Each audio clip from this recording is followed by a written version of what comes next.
Hey everybody, welcome back to the Poolbox Pals podcast. My goodness, we had a week off there in the middle, but now it's back with Monk not cracking open a cold one and Mark definitely cracking open a cold one. El Guapo. What do you think? Is that what it's called? El Guapo? Yes, this is my favorite summer beer, and it's a blonde ale, and Blonde ale. it has cucumber, habanero, and lime in it, and it will blow your mind if you ever get to have one. Well, that sounds like something that would blow my mind. You know what else would blow my mind, Mark? What's that? While you were away camping in the wild wilderness of Idaho, I Yeah, did a buddy of mine's podcast called So I've Been Told. Is your mind traitor. Just blown? kidding. You can't go outside the family. No, you only can do Um, one. No, dude, that's awesome. How was it? It was good. I had a lot of fun. The podcast is about music and art and DIY culture. So Oh, it that's was awesome. basically just a I just realized that you get mentioned in the podcast. Um My outside fist of went in the air for you listeners. outside of us plugging or me plugging this podcast. I talk about my music history and how I got into listening to punk music and going to punk shows and also the fact that you taught me my very first chord on guitar, I which was did. a which was The a irony G. And is that like I don't really play my guitar that much anymore. yeah, and I don't either. I just pretend that I do. I just go out and play these shows, and then I'm just like, God damn, I need to practice this more. But we're not here to talk about that, even though I would love for you to go out and check that out. It is linked in the description of this podcast. So wherever you're listening to or viewing this at, just go ahead and click in the description and you will find that. But buddy, we have so many freaking comics to talk about. We got a few. There's a And few. I would definitely say I'm how do you say this? I'm scared of the task that at hand because there's so many good comics out and I want to make sure that we do them justice, but there's so many comics out. So I feel like we're Yeah. gonna burn through some and some we'll be able to dive in deeper to. Yeah. But I mean, what is this? We're on episode 18 here, and we took a week off, which Yeah. I mean is really like I mean that's it's not yeah it's really like 2 weeks because Yeah. we did a podcast and then we didn't do it the next week, so that was a whole week, and then we're here, and I have to say that probably well let's see, so that's 14 days. I would say 10 out of those 14 days I did not read a comic. Yeah, I think I like to read my comics like all at once. Is that kind of how Uh, you do? I try to have like a sit down time. Like a lot of times, like Kate and I Hmm. she'll be reading a book and I'll sit down, and while she reads like a chapter, I'll read a few comics and then we'll watch a show or something. Right. If I get a small amount, like if I have a week where I get like 1 to 3 comics, like I'll probably sit down that night and bust them all out. Which Oh, seems pretty rare for you. Oh yeah. goodness. Lately, it has definitely been pretty rare. I think I've been averaging like probably 7 or 8 a week for the past month. Yeah, you've been you're the pool box champion. If we at the end of this year have to do Where's like my belt? um you just caught me off guard with that and you sounded like a very redneckian. Oh, Um do let's you guys go have for that. rednecks out there? Is that do they call them rednecks out there? We have rednecks Yeah. here. My Uh, mom called me one the other day and that didn't make me feel great. yeah, but here's the thing: is that I also think region to region, redneck will have a different definition. That's true. But from my understanding, a redneck is just typically a white person who works out in like the fields a lot and Yeah. typically has their arms covered. But then the stereotype behind them is they like to be out in BFE, just throwing bottles in the air and shooting them, Yeah. uh, Hell yeah. I can say, growing up in Idaho, I lived some of that life. Sure. And it's really fun. So I'm not knocking on rednecks No, because at me times neither. of my life I have been one. Yeah, for But sure. I don't like where I'm at in Oregon. I don't see a whole lot of Mm. rednecks because I'm in a university town. I don't know if that was supposed to be funny. And again, we're not knocking them. And my mom called me a redneck the other day in front of people, like in front of guests. We had guests over, and she was like, "You're a redneck," and I'm like, "Oh, mom." Yeah, Anyways, this is diverged quickly off of comics, it's but a little bit, but if you know, if we're you getting follow back to it. Mark on Instagram at mad_nerdy, you will see that he got one hell of a pull, which we were talking about. Yeah. You want to dive into that, bud? Yeah, man. Let's get into it. I'm actually pretty excited. I'm pretty excited. You hang Because out with kids all day, so that's okay. Pacific. I mean, I'm going to start off first. Let's just work our way down. So, got some Marvel here. This is Mandalorian issue 2. So, as I pointed out when issue 1 came out, that this is pretty much just the comic book version of the show. There might be subtle differences, maybe things that were cut from the show and possibly added in. I haven't read this one yet. I did scroll through the first one pretty quick, and it seemed pretty verbatim, like episode 1 of season 1. Yeah. So I got that one going for me, so that's nice. That seems like I don't know, a bad selling point. Like they should have done the Mandalorian. It should have been like a prelude to the Mandalorian. No. Yeah, but I'm gonna be honest. I'm probably more into this one for the art, especially with the covers. It looks real good. I mean, I really appreciate the people, like all the creators who get to put their hands on Star Wars comics, because I've said this before and I'm still going to harp on it. Like, if you're a Star Wars fan and you're feeling unfulfilled, get into the comics because they're just so good. And like, honestly, the best thing that they're doing right now is that they brought back Kira from Solo, which most people think Solo was a trash movie.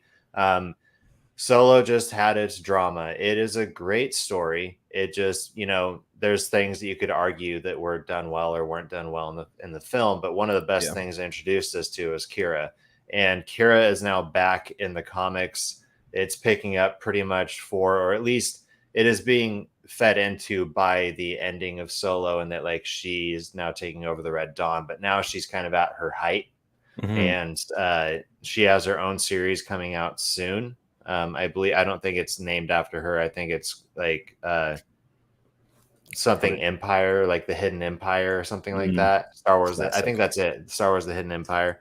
So I'm pretty excited about that. And so, yeah, Star Wars doing great. Love it in the comics. And speaking of issue 26 of the mainline Star Wars just came out, and it's been a minute since the Star Wars has come out, because they finished with the 24th issue, then they did the 25th issue, which was all those short stories. Hear me out here, because I learned something over the last couple of days, and got a little piece of advice from my wife after the last episode for both of us.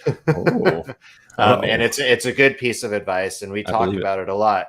But that 25th issue of Star Wars was all written by Charles Soule, not Sewell. Wow. As I've been saying. And I'm basing this on that at the place that I work, I have to ID people. And and so I saw this gal, I don't remember her first name, but she had the same last name as our buddy Charles, who does great with Star Wars. And she said it's Soule. And so then getting back to the piece of advice from my wife, and something you and I have teased each other quite a bit about, is we need to be better at pronouncing names. Yeah. Sorry, everybody. Maybe it's because we just have really easy names. We're just like, who cares? But but we're not trying to be disrespectful or anything. We're not. We're trying our best, and we're going by the George Lucas philosophy of like, hey, it's said differently in different parts of the universe. So, but oh my god, I think we got 2 comics in. I do want to work on pronouncing people's names. So let's get back into that, huh? And yes, Soule is writing this as well, just so everybody knows. And the guy who wrote Mandalorian, his last name is Barnes. I'm sorry I'm being a little bit rushed, but I do have a lot to get through. My next one, issue 5 of Bloodstained Teeth. This series really it's a great cover. Every one of these covers for this series has been great, and I Mhm. think that they do a great job of that thing you love of capturing the essence of the story in one image on the cover. Nice. Um, this series keeps getting better. I was honestly like a little iffy with issue 1. Like I don't think that I was ready for the magnitude of like the art, just how Mm, vibrant it is and how well mhm, it uses like that the noir shadow mm. within it. Um, it's just it's like watching a black and white, or it's like reading a black and white film, but done in like vibrant colors. So I'm Yeah. really enjoying it. Last issue was super fun. I'm excited for this next one. And again, this one is written by Christian Ward. The art's done by Patrick Reynolds. And I think I've said before, but Patrick Reynolds is, from what I've read on some comic book sites, he's kind of a up and coming like guy to watch. So Nice. I'm going to be looking out for his stuff. The next one I got on my list, also from Image, I believe you got it as well. Mhm. One of our favorites, Silver Uh-huh. Coin. Oh Yeah. god. Look at that. Um, I really look at enjoy that. this cover. It Um, is. It kind of gives me like Bill and Ted vibes See, I because was of the thinking of the movie Telephone Booth or whatever, or Booth. What's that movie called with with Colin Colin Farrell? Farrell. Yeah, Yeah, I think it's called Phone Booth. Phone Booth. Okay, I yeah, don't that I would don't make know. sense. Anybody in the comments or watching, if you can correct us, please do. But No, I think it's Phone Booth. I think it's fun. He puts his fingers on that gun. I saw that with And my childhood best friend in theaters when it came out. I was wow. in high school.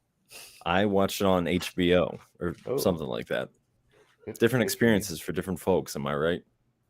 Oh yeah. Yeah, every day and in every way. So this is Different written by Johnny Christmas, and I don't know who that is. I've never heard of Johnny Christmas. I other feel like I would. other other than his name, super cool. Oh my god, yeah. I was so happy that it was an easy one after we Yeah. just had that conversation. Johnny Christmas Did is as easy as it gets. I tell you that I met the guy with possibly one of the coolest names I've ever like had the pleasure of meeting? No, I don't believe so. His name is Buck Nightwalker. What? That is the best name. That's such a great name. Oh my goodness. And I'm gonna use that in a comic book one day.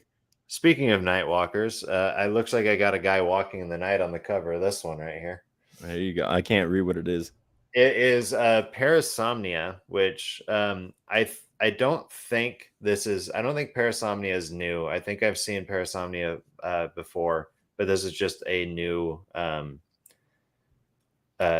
story from it. And I really do like this cover. Because yes, you have this guy walking the night up top, but if you flip it upside down, it still says Parasomnia, and then you got Oh my god, there's a somebody man else walking walking. in the light. But it just looks like it's supposed to be a reflection, but it's two different scenes. So I'm Comic books interested are to get crazy. into this. Something I noticed, and something I want to be better at because of where I am geographically in our country. I don't get enough Dark Horse stuff, and Dark Horse is pretty legendary. I mean, they got some Mhm. great stuff out there. Um, but I just don't get enough of it. And I think that when I saw that this was coming out, I think it was my time to be like, look, I need to start paying more attention to Dark Horse. Mm. Because yeah, like I was looking through and it's like I have all these other indie publishers, but not enough See, Dark Horse. I'm jealous of your Aftershock connection because I feel like you get a lot more Aftershock access than I do, and I really love Aftershock. So you've got a couple from them this week, and I do, and we're I about. I And kn- yeah, I see that we need to get back to my polls because I still got a lot. Something that's not new this week. It is a hardcover trade paperback of something that I'm pretty excited about. It is the Jeff Lemire and Dustin Nguyen's Batman and Robin. yeah, that looks As so far as good. I know, it was only like 3 or 4 issues. But these are the guys that are writing Little Monsters right now, which we're reading and we're indifferent upon issue to issue. But Lemire and Nguyen, they've proven to be a great team when it comes to comics. So I'm excited to dive into that. Next, speaking of more Batman, because Why not? I got Batman's the Batman One Bad Day. So apparently this is a series that is out or coming out right now. I'm not getting all of them. I chose the one that came out today as the only one I'm going to get. And Nice. Are they unconnected? I would imagine. As far as I know, I mean, it's all in the same like Batman universe, but it's just this comic. These comics are told from the villain who is having one bad day, and this is the Riddler #1. It is written by Tom King, and the art is by Mitch Gerrits. And I really like this cover. I think this is why I chose this one. There's one for Two-Face coming out. There's one for Penguin. I believe there's one for Poison Ivy coming out. I think a couple maybe have already come out. I don't think this is the first one, but when I saw it, I was like, must have. And then, also on the back of the cover, I really appreciate this because this is a nod to Batman Forever a little bit. There's the question mark on top. I really like Two-Face as a villain, so maybe I'll jump in on that. I do really like Two-Face, but I've always really enjoyed the Riddler as well. And like the Riddler kind of, Riddler goes back at least in, motion media, goes back to the Batman 1966 series. I don't believe Two-Face is on that series, but I think he might be. We'll have to look into that. If anybody knows, and anybody listening knows, leave it in the comments because we'll try to remember, but we might not. My next one, it's another Aftershock, as you pointed out. This one actually came out a couple weeks ago, and I got it in today. And issue 3 comes out next week, I guess, but it's a Calculated Man issue 2. Now, I could have swore this came out already. No, it did. Oh no, I mean oh, you're right. Okay, so you did mention a couple weeks ago, but I thought you already had it. So no, I didn't. Yeah, you were gonna get it. My bad. Yeah, because I was supposed to get it a couple weeks ago, and it wasn't in my box. That's it. And it finally came in today, and the next one's supposed to be out next week. And then, last but not least, I got another Aftershock here. I really like every single profile that is on this cover. I'm excited to get into this. I don't know much about this. Like when I got to the shop today and I saw it in my stack, I was just like, did I ask for this one? And she's like, yeah. And so then I went and looked at my League of Comic Geeks list, and there it was. I don't remember even looking at this and adding it to the list, but it's in there, and I got it, and it's called Jimmy's Little Bastards. And it just looks like there's, I mean, oh, that's a good name. Like there's this lady on the, I don't know her name. She's darker skin, but she has grenades on her shoulders and like a utility pack around her waist. She's holding a katana in her left hand and a machine gun in her right hand. And then the guy standing next to her is wearing like a Christmas Vacation style Christmas sweater, has, ornaments on it and candy canes. And then there's a dog at his feet. Oh, and he also has slippers on to complete that little Christmas look. But it just looks like they're surrounded by the profiles of all these different possible villains. Yeah. Or maybe this guy's Jimmy. Little bastards. Yeah, maybe this guy's Jimmy, and these are all the little bastards, and then she's the actual hero. I don't know. Only one way to find out. Oh yeah. So I will be reading this for sure. Aftershock, as we typically say, does a great job. There's only been one series that I stopped reading from Aftershock. Oh no. What? Sorry Are you there about that, folks? Not 100% sure what happened. I think I got lost. Maybe that was Mark. Oh, I can see you. Are we back? I don't know. I didn't know we were gone. Oh, I think I disappeared for a second there. Sorry about that, everybody. Oh, no worries. Right. We forgive you. But yeah, I was just saying there's only been one series from Aftershock that I've discontinued reading. And that was Where Starships Go to Die. Okay. But Are you still Everything reading else, Seven Sons? I think that a new one of those came out, or did you drop that? I think I dropped it. Yeah, that's understandable. Yeah. The Because covers yeah, never got better. yeah. I after reading the first one, I did enjoy it, and I enjoyed the premise, but that's also just it. And it wasn't a bad comic. It's just not what I'm into right now. Sure. So Understandable. That's such a shame because I feel like I can definitely relate to that. There's been times where I'm like, oh, I'd really love to read this comic, but I don't feel like doing a horror comic or a thriller or an action, whatever, like list the genre. Sometimes you just right. have to, or you can always go back to them. That's why Comixology exists and like eBay, Yeah. But you ready for my pools? Yeah, dude. What do you got? So as I've listed already, I got Silver Coin. Yeah, that's just a horror anthology that we always highly recommend. And this is issue 13. It's weird that they don't do something. I just realized that, and maybe I thought that there would be like a bigger thing for 13, but Yeah. because that's a spooky number in Western canon. But Yeah.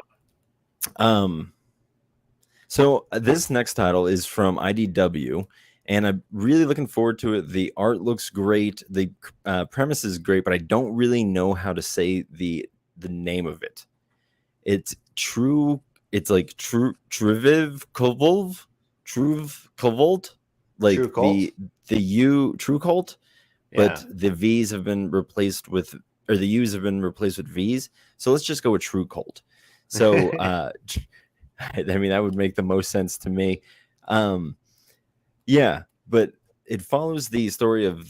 So I don't know much about this. I don't know much about a lot of the pools that I got this week, to be honest with you. But it follows this young man or something. This guy's been working at the same burger joint for 15 years, and it's right across the street from a mini market, or a strip mall rather. And he watches people coming and going every day. He learns the routine. He's kind of just fed up with life. So he decides that he's going to rob the stores one by one because he knows everyone's routine. He knows who comes in. And it seems that some stuff that, how do you say this? He I don't want to give away too much because I kind of got some of it spoiled for me, some of the kind of where like the story goes, but it definitely seems to be a comic that kind of goes not in the direction that you think it's going to go. Okay. Yeah, and I love a good twist on a fun plot. I think I'll be talking about something later that kind of has this. It's like it has like a how do you say this? It has like a structure that we're all kind of familiar with, or like you know what? Screw it. I'll just jump to it now to talk about it. But it is Do a Power Bomb #3 from Oh Image yeah. Comics. That's And already this on is, issue 3, huh? yeah. And it got extended to a 7-issue run. So I guess either it Oh. was originally like a 5 or something like that, but it got extended. And this is by Daniel Warren Johnson and Mike Spicer. And like I said, issue #3. So here's what happened. I read issue 1 sometime back, and the premise is that there is a wrestler who's like the best wrestler in the world. She's great. Her daughter comes to watch her perform, and on that night, she gets killed in the ring. And it's a big traumatic thing, and the daughter wants to continue her legacy, but no one wants to train her because they're scared that she goes the same way. Now, kind of spoiler alert for the end of this. So we're all kind of familiar with that, right? Like that's not really a new concept or anything, but at the end of it, the devil or some sort of like powerful necromancer comes and like appears to her and tells her that if she's a part of this interdimensional, intergalactic wrestling tournament, whoever wins this tag team event, they'll resurrect one person for the team. So the premise now is about this battle royale between different dimensions and different people from different groups all throughout the universe. And so yeah, I just really love that premise. Thought it was just freaking cool to do something like that. And I'm a huge fan of the art. I think it's just, I don't know how to say it. It's like splashy in like the best kind of ways. It's that kind of modern. I can't really see it. My lighting's not so great. I'll work on that for next week. But yeah, Mike Spicer, I think you're doing a great job with the art there. My next pool is also from Image Comics. I didn't even mean to do it like that, but I was recommended this from my pool, from my pool shop, from my comic shop guy, and I was a little, I didn't read the first arc, but he talked me into getting the first from the second arc, which is like the second time that he's done that to me. But it is Shirtless Bear Fighter #2. Oh yeah. And I heard really good things about the first volume. So I say Shirtless Bear Fighter. That's #2 is the second volume, but it is first in the volume, and it's written by Jody Lineup, Neil Vendrell, Michael Spicer, who's the same. So he does the same colors as. So he does the art for Do a Powerbomb, and he does the colors in this, which makes sense because the color palette is pretty much identical. Letters by Dave Lampier and Tony and Troy Petery. I don't know anything about this comic outside of, I guess, this man is a shirtless bear fighter. And I just kind of got suckered into buying it. And so what I'm going to do is I'm going to read this, and if I enjoy it, I'm going to go. The trade paperback is $17, so I'm kind of like apprehensive to buy that. But if this is really good, then I'll go back, because then that's like 5 or 6 issues of something that's really good. And I heard really good things about it. So like, I think it will be. But who knows? If you've read it, I'd love to hear your thoughts on it. But I do this every once in a while, this next thing that I'm about to do. And I don't know. I like doing it because the anticipation is killing me. Yeah. Well, I mean, what is it? We're going to get to it. I like to buy like 2. I'll buy issue 1 and issue 2 at the same time. So I've done that with like Public Domain. I did that with New Masters. And I did it now with Above Snakes. So I saw this came out last month or something like that. And I'm a big gunslinger kind of guy. And so I was like looking at it, but it had to be a week when there was just like 10,000 other things out. But looking inside of it, I'm a huge fan of the art, and it's written by Sean Lewis, and the art is by Hayden Sherman. And Hayden Sherman also did the art on Chicken Devil. So that's why I really love this. It's very reminiscent of that. Speaking of Chicken Devil, do you see that? I think next month or maybe October, Chicken Devils is coming out. I did. I'm excited for that. Oh yeah, I think that's a brilliant name too, because it kind of feeds in, not any spoiler, but to the end of the first arc, and also isn't just like Shirtless Bear Fighter 2. You know, like it actually changes up the name. And it's I think that's creative. I think sometimes people just stay on with. I mean, that's kind of the things with miniseries that it's hard to like get a miniseries that like sums up. Or name for a miniseries that sums up everything that's going to be, and then when another volume of that gets released, to try to jump into that, it's it can be a lot. But I have no clue what this comic is about. And to be honest, I was trying to look it up earlier, and that's why I got kicked off the internet. So I'm just like, I will figure this out at some other time and report back. But I'm happy that I picked it up, because I have just been, I don't know. I felt like 1,000 comics came out this week. But there was a lot. I was looking back on like the list of just new comics, not just the ones that I was getting. And it's like no surprise to me that I had a lot this week because of how many came out. Like you're going to have a certain percentage always of what comes out, and I wonder what that is. I wonder if like I'm consistent. I usually buy like 5 or 6 a week. So I feel like that wouldn't make me consistent because it's more of like I'm consistent on my own thing, not per ratio of things that come out. Does that make sense? Yeah. But yeah, I'm excited to read this and report back. Hopefully it's, I mean, I don't know why it would be bad. Sean Lewis sounds familiar to me, but I looked it up and the only thing he's done, I think, is Pennywise. But the name looks familiar. Maybe I'm thinking of, I can't remember. There's another Sean that does something, but Sean Phillips, he's a writer. Oh, yeah. Yeah, I think I might be thinking of him. But Mark, okay, listen. What's up, man? I've been keeping this under my hat I'm not wearing a hat this week, but I've been keeping it under wraps for some times, but I picked up something special for you, bud. And it is A Righteous Thirst for Vengeance, the trade paperback. So I gave my brother-in-law my copy of my trade paperback. And I'm so happy to scroll through this and see the two things that we talked about, which is very little dialogue and male frontal nudity.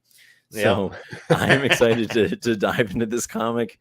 The guy at my comic shop loves to go on like fun little spiel. Like he's a really good salesman for comics. Like he just good. Yeah, he whenever he's like super into a comic and he gets a chance to like explain it, he just goes all out. So he did that with A Righteous First for Vengeance, and I wanted to be like, I've heard so much about this comic already, man, you don't even know. But you have. But hey, it's gonna be a good one. But that's everything I got. There's I'm trying to remember. Or I think I was gonna say like I'm trying to remember, and also like I forgot who. But I'm trying to remember who I forgot that we follow through our pullboxpals Instagram. It's another like comic book podcast, I believe. But they had posted their review of issue 10, and something they said in it just really like it's what I've been saying about it. It's like the most cinematic comic book. Like it's like reading a movie. Because a lot of fun. Like, because to me, and I think that was Cancel Comics. You said you had that. Yeah, that was Cancel Comics. So check them out. Yeah, there's a lot of they are a great review. Like we're very like lackadaisical and just kind of buddies talking about it, but they're very serious about their reviews, and it's a joy to read. So it is. I really enjoy every post of theirs that pops up in the feed that I look at, and I follow them with my Mad Nerdy account too. Yeah, I follow them on Stone Nerdy too. So it's just anytime they pop up, I'm definitely like clicking on let's read the whole thing, see what they have to say, especially if it's something I've read. But yeah, it's just, and I've said this before and over again, and I still will until more people are talking about A Righteous Thirst for Vengeance, because those first few panels, like I can hear them. I can hear what's going on. I can hear the birds. I can hear the water moving. I can hear the cars honking. Like it's just such a great comic, and it again, like it also shows what comics can be. And that's great, because it's hard to do something so well. And I know the guys that are writing Righteous Thirst for Vengeance and doing the art for it, they've reached out a couple times just saying like thank you for like posting this or whatnot. And I know that they've said to me in a few of the comments like we've put a lot of work into this, and I know all comic book artists do, but to do something this well, it has to be on a different level of putting a lot of work into it. Yeah. Well, do you want to get into a comic that I think really feels like there was a lot of work put into it? Yeah, absolutely. What do you got over there? I got 8 Billon Genies number 4. Do you want to chat about that, my friend? Oh yeah, my pal. Where did I put my? Do we have the same cover? I believe so, because I'm sticking with like the main covers on these. Yeah, I need to go back and get number 3. I didn't get the main cover for that, but I think I'm gonna go back and pick it up just for consistency's sake. Yeah, and something again for consistency's sake that I love about this series is that the end of every single one of them is just such a great cliffhanger. And this I like it. one, Our review of it starts at the end. yeah, yeah. Because so this is the first 8 weeks. So for Yeah. anybody who's not been reading this, like the first issue is, I think, the first 8 seconds 8 seconds. or something, and then it was the first, or no, maybe it was the first 8 minutes. It was first Yeah. 8 minutes, and then it was first 8 days, No, and then first it 8 was hours. first 8 hours, and then first 8 days, and I think this is the first 8 weeks. Yeah. And then I would assume that the next one's going to be the first 8 months. I'm pretty sure that's what it is. Yeah. And then also in every single one of these issues, so those of you listening won't be able to see this when I hold it up, but we'll describe it. But this is in every issue has something along the lines of, and not always in the same spot, this page where it does say the first 8 weeks, and then it's a picture of the Earth as if you were standing on the moon, maybe. Yeah. Um, Or just like had a frontal view of it. just a view of the Earth from, it fills most of the page, but it's just like it's different every week, and it's as good as like the cover, in the sense that it's just, there's so much going on. Like this one has a huge hole in the middle of it, and it looks like a somebody's either flying into the hole or falling out of the hole. I'm not really sure. Yeah. Most half of the world is scorched in this one now. And the human population in the first 8 weeks is already down to 1.1 billion. So that's just the first 8 weeks. And from what I understand, whenever there's a mass extinction, it usually goes down about 70% of the population. This, if I'm correct in my math, is already beyond that mark. Yeah, I would believe you're right, but I'm also no mathematician. Yeah. But let's talk about the actual story. How are you feeling about the? So the story is set around this group of people who were in a bar when all of this happened. What happened is everyone on Earth, all 8 billion people, got granted a genie with one wish. They had they can make any wish, pretty much any wish. But so some people make the wish right away, some people wait. As time goes on, some of the people use their wishes to become pretty much like invulnerable. Some people bring some wishes to bring people back from the dead. And and we also learned too that like certain wishes can cancel out other wishes. So like I think it was in issue 2 that every country had wished to be the greatest country in the world, but since they all wished essentially the same thing, it just voided it all out.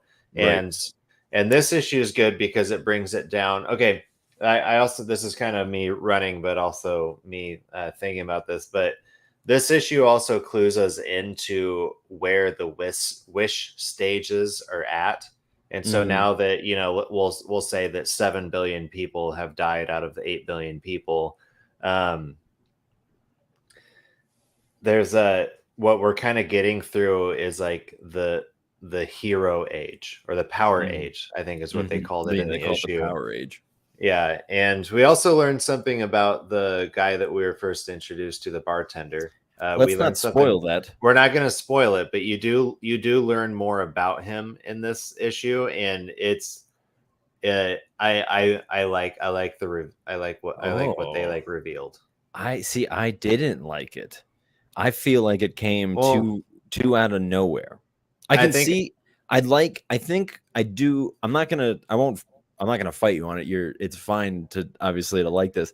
But for me, I was just kind of like, oh, huh. Because I think part of me really liked that character as he was, and then I was a little upset to kind of see him. But that's just me. Ethan says unlimited wishes. I think I'm pretty sure they mentioned that as just being no, because they have a little mantra that just one to keep it fun. Yeah. So sorry, Ethan, but think of another one, and I'll try to get you it. I'll see if that one would pass.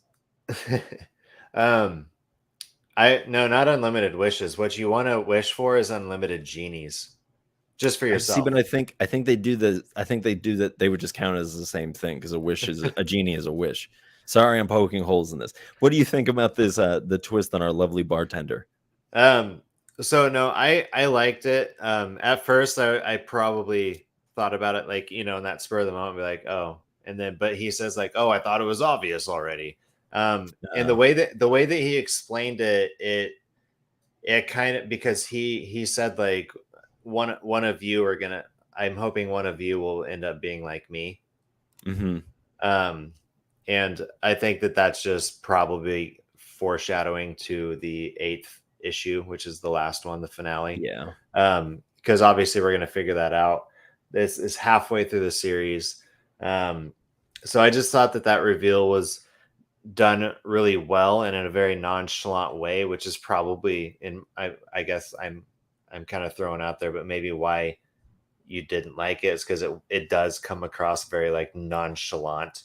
Yeah, I think that definitely has something to do with it. We don't have to. I mean, I don't want to talk too much about it because it is a reveal. Yeah, but we're working backwards though from yeah, the that's end true. of this issue. So to go farther to back, I can't remember if it was the last issue or prior, but one of the people who were in the bar at the time was a 12-year-old boy, which named is Robbie. weird.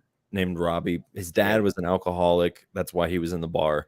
His mom had been passed away. Passed away. Yeah. And he wishes to be like a superhero, essentially. And then he goes out and he joins a team of other superheroes. And again, he's only 12, but when he makes this wish, he kind of gets aged up, at least like in physical appearance, not really mentally. Just his body, his head remains the same. He has he still has this 12-year-old head, but then he has like this Dwayne the Rock Johnson body. That's exactly what it is. But I really like his. I really like what Charles Soule is doing here, because I think he's telling some dark stuff, but he's telling it that in such a happy way. He's telling it from the perspective of a child. I think he's telling it from his perspective of like a genie, because the genies in this are so like lackadaisical and like whimsical that they kind of just look at everything that's happening as like a game. Like, even though 7 billion people are dead, they don't really seem to be concerned about that. They're more concerned with making sure the wishes get done. That's a really good point, because there's a really funny scene. Or panel, I should say, in this one where they're kind of talking about the seriousness of the situation, and the 2 genies that are talking with the people that haven't made wishes yet. I'm going to find it. I believe you. Okay, it's a little bit further. I know you got this. I got this. Don't let there be dead air. Put on the elevator music. Now I'm just scatting for everybody. Yeah, I don't do that for free. I get paid in hot dogs that I don't eat. And I feel like I may have gone past it. But so all the genies, like, they look the same. Oh, here it is. It's right here. It's actually much earlier. They are talking about the severity of the situation of what's going on, and the genies here are, they say, we only give you one, as in one wish, because it makes it fun. And at that same time, these 2 genies are mixing a cocktail together, and then the next panel they're in, it shows them throwing them back, and then the next panel, only one of them's in it, and he's going a little crazy, and then he's throwing up out of the 4th wall. Okay. See, oh my God, I didn't even notice that. This is why I need to go back and read comics, because I think that's so much fun. Well, and again, this is there it is. Like, something I think too that, like, I don't know if I would have pointed this out if I had. Okay, sorry to harp on this again. I don't know if I would have learned to read comics the way that I do now, as opposed to like a year ago, if it wasn't for Righteous Thirst for Vengeance. Nice. Because like reading that comic has taught me so much more about like paying attention to the detail of the art and not just so much the words. Because like in my mind, and I think this is why I enjoy reading comics more than I do books, because like in my mind I can tell myself the story as much as I want to, as much as my imagination will allow me to. And when I read a book, like I do have, I found out fairly late in life just from hearing other people who have it, that I may or may not have dyslexia. Yeah, I'm dyslexic. And so like reading books for me, it's sometimes it can be difficult. Like sometimes it looks like the lines are, like are like moving. Cause like sometimes I'll finish a line and then instead of going down a line, I'll like go back up a line or reread the same line. And sometimes like I will hit a period, but then I'll jump to a different period or something, there's just all these weird things. I don't know how to explain it. It's just these weird little things that happen in my mind that are very quirky when it comes to me, like just reading words. But having a picture, I get to build all those words in my mind on my own, and paying attention to the detail of the art has just become a really big process of mine, even just on my first read of a comic, of just really sitting into a panel. Yeah, I'm noticing so I can't remember if I said this earlier, but I read Do a Powerbomb 2 and 3 today. So I picked up number 3, and I'm like, when I heard that it had got extended for some more issues, I was like, you know what? It has to be good then. So I went back and read number 2 and really loved it. Read issue 3 and really loved it. But because it's a wrestling comic, there's a lot of like dodge or tag or like slap. And it'll say that it'll have like the onomatopoeia of it and not just like, lines or whatever. So I think that's helpful too, to just kind of look at that. And like, you'll see hands like this, and then in between it'll say slap or tag or whatever. And I think that's great use of art and onomatopoeia, and just a good example of what you were just talking about. But back to 8 Billion Genies, I don't really have much more to say about it. That doesn't really get into spoilers. I'm super curious to see where this goes. I imagine that we're going to see a lot of the main characters kind of drop off, because if we're jumping 8 years, and then I would imagine after that, I don't know what it's going to be after that. Eight decades, and then maybe 8 centuries later. That's a curious thought. Because what does it say at the end that the next one's the next 8 years, or would it be the next 8 or the 8 months? 8 months, and then it'll be 8 years after that, and then 8 decades and centuries. Yeah, so I mean that's number 8. So I would imagine that that's how it's going to end, is in 800 years from now. That's a good. I like where you're going with that. I can't wait to find out. Yeah, me too. I'm very. It's such a good comic. But we've been banging on for too long. Do you got any that you want to talk about? Yeah, I'll do this pretty quickly. Okay. I got 2 here. I'll start with the one that has issue 2 coming out. This is Patrick Todd issue 2. So there's something wrong with Patrick Todd. Came out last week, and so I picked that up when I got back from my trip. And I read it last night, and I remember issue 1. I don't really remember super well how it ended, because I think I was more enthralled by like who Patrick Todd is. But this issue picks up, and Patrick Todd, who has I think done eight bank robberies, we'll say, I'll ballpark that at 8. Sure. Using mental manipulation on people to do it, and they've been bad people who went and confessed to robbing the bank, but not only that, they confessed to crimes that they weren't even being investigated for. Right. Okay, I remember this now. Yeah. So anyways, Patrick Todd now has been robbed of all that money. He wakes up in a hotel room, or in his hotel room he's been living in, and it's been ransacked. Like his computer's gone, and all of his money's gone. And this issue is him like going back, like he goes to a computer store and he does his little trick on the cashier to get a free computer and then all the cash that's in the till. But when he walks out of the store, he sees a missing sign with his face on it. Huh.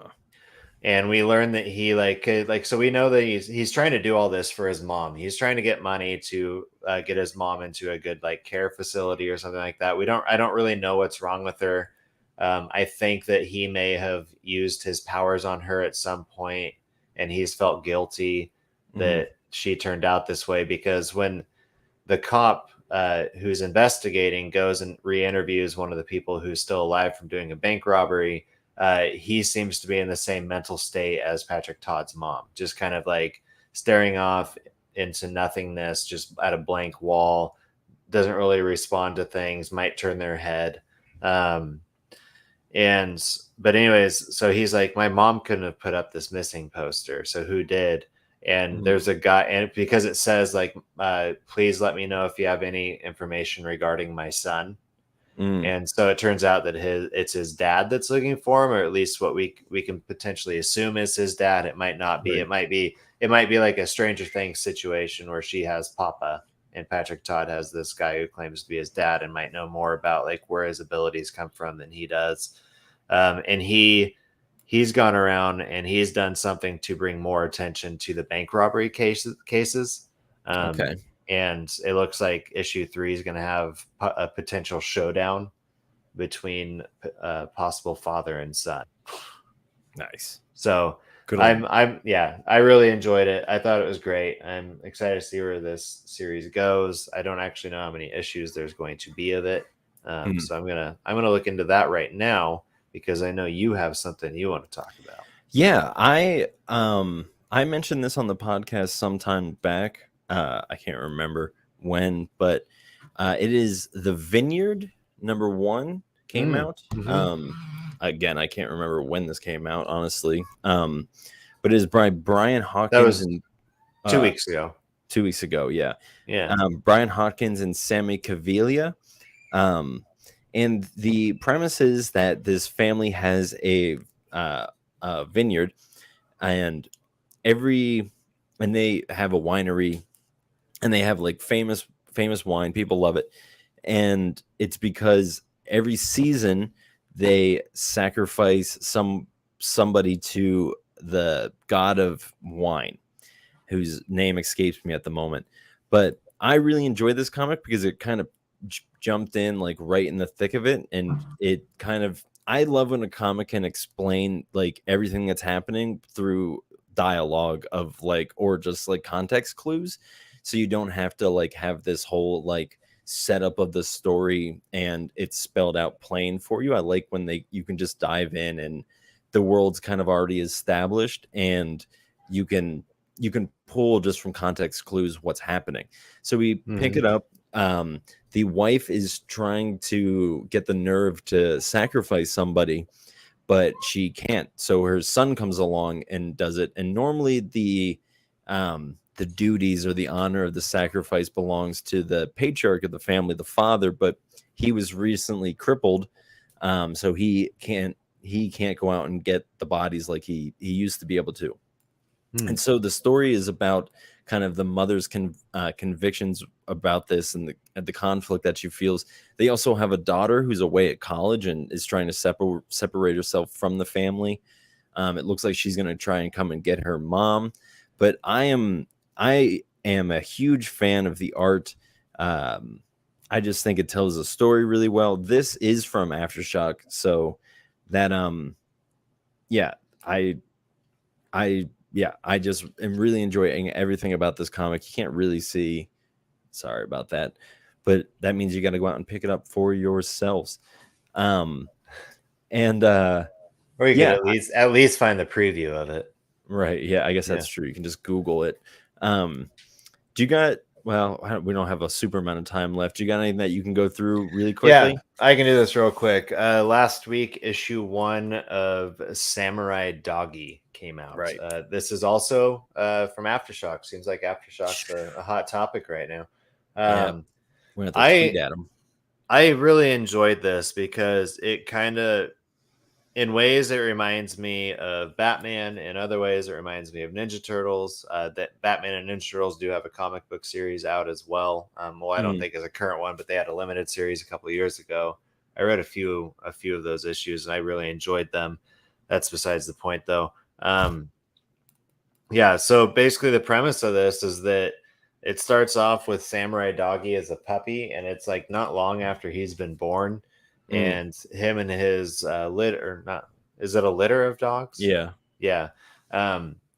They're suckling at mom's teats, and out of nowhere somebody comes and kills the mom, then Samurai Doggy is pissed off and starts fighting back, and almost gets killed. Like I think, yeah, Samurai Doggy. Like I won't say which part of the body was lost, but the Samurai Doggy lost a part of their body, which is hard for anybody. And and then That's true. and then and then it was also shot and so presumed dead. And then Doggy is rescued by this robot like vulture. So Okay. it's also, this is in its own like anamorphic world. Right. Yeah, it seems like that. But every character that was drawn like wasn't necessarily like an animal that we would know and register in our minds. Some seemed a bit alien, and there's also a few characters who did look human as well. Mm. So it just seems like this universe is just sentient, anamorphic, alien, and human, and robots. What more could you ask for? Yeah. Oh, and actually, yeah, you can see the on the cover too. The that's the one that rescued him. You could tell. I don't know if you can tell from there, but it's a robot. Okay. And Kinda. but yeah, so then it jumps to the future, and Samurai Doggy goes to help. Like, isn't necessarily looking to help anybody, but somebody that robbed him of something asked for his help, and he goes to help, and it kind of ends with him in this situation of like, oh no, it's him versus like a gang of people who took over something similar to Coney Island. Okay. Yeah. So I really enjoyed it. I think I am for sure going to be rereading this one at least one, maybe two more times, just to get a better feel for it. But Yeah.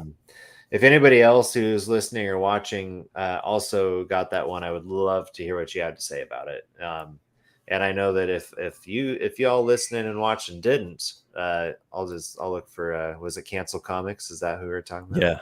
Yeah, Yeah. they probably got it. Oh yeah, for sure. Yeah, So you got another? yeah, I got one more I'd really like to focus on, but just quickly, I'd like to point out that I read Dark Beach #5. That's still really good. That's coming to a conclusion. These are just kind of like just shout outs to comics that I'm already reading, but like just they're not done or whatever. But so that Texas Blood I think this is 16. Good story. Yeah, it's still good. I read the Sins of the Black Flamingo #2, and it was meh. So I'm gonna give that one more issue, and then I'm gonna jump off in it. my opinion, if issue 2 isn't a rise, it's a fail. Yeah, I would agree with you on that one. Because that's saying a lot, but we can unpack that more later. We're running out of time, so you keep going. Yeah, and then just one that I kind of want to highlight is Mindset from Vault Comics. This is #2. How was the first one? I remember you reviewed it, but like it was good. I am in love with the art. The art is phenomenal because it runs the gamut of like pencil sketches to like hyper real detailed stuff, and it's just all one guy named John Pearson. I actually tagged him in a post that I did on my Instagram account. If you want to go over there and read that, and he shared it on his story, and I messaged him personally. I'm just like, you are killing it with this art, because again, like the pictures, I just can't show you do justice. But if you are a big fan of like phenomenal, I'm trying to think of like a good descriptive word that isn't just good art, but it's like super surreal. It kind of feels like, I don't know, like it feels like chalkboardy a little bit, but that's a weird description, but that's kind of just what I'm thinking of. Like I said, it just runs the gamut between like just like simple drawings or like very detailed and like complex. And or just honestly, just go check out John Pearson's Instagram, because I know he has a bunch of art up there. So I have that linked on one of my posts. You'll see that with a lot of artists for comics, is that they just have their own artwork that they have up on their website that you can look and buy prints of. Right. So many of them really do like just have great art that's not comic book art.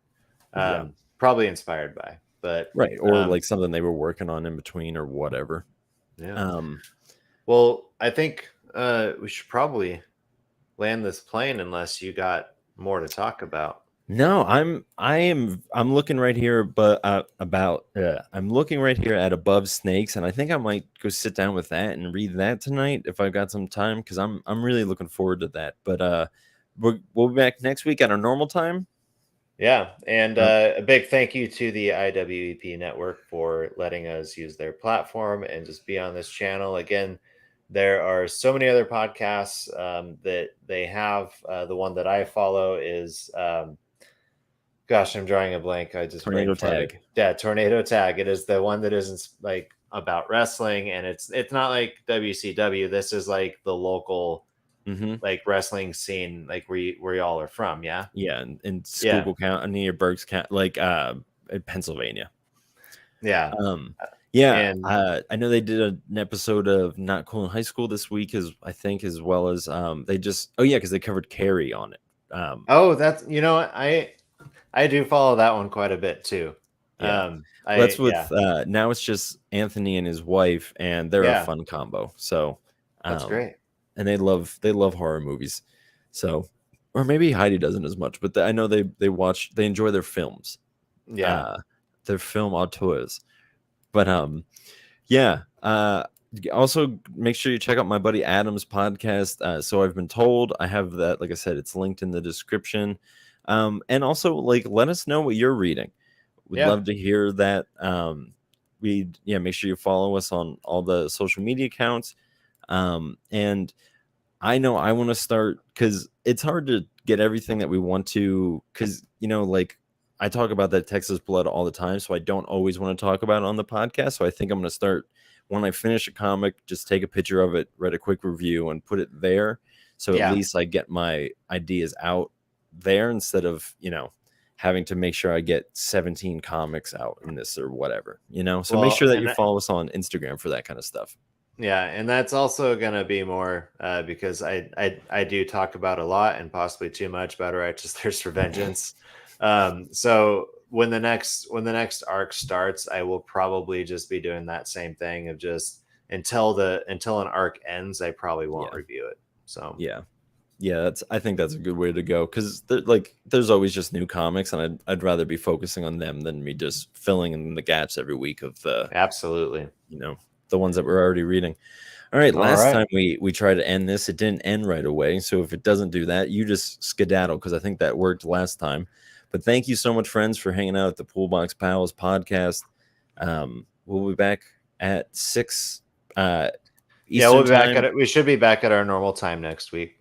3 Pacific, 6 Eastern. So come hang out with us, friends. All right. Have a good one. Cheers. Bye. Goodbye.